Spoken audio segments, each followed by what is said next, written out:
Hi guys, nakatikim na ba kayo ng mulberry? Ayan guys, oh.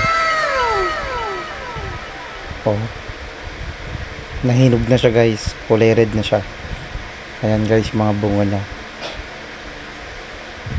May tanim kasi kaming mulberry dito sa bakuran namin guys. Malapit lang po dito sa bahay namin. Ayan yung mga bunga niya, oh. Ayan, oh.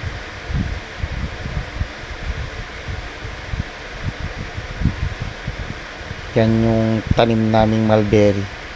Dito lang po sa bakuran namin yan. Ayan, o. Diba?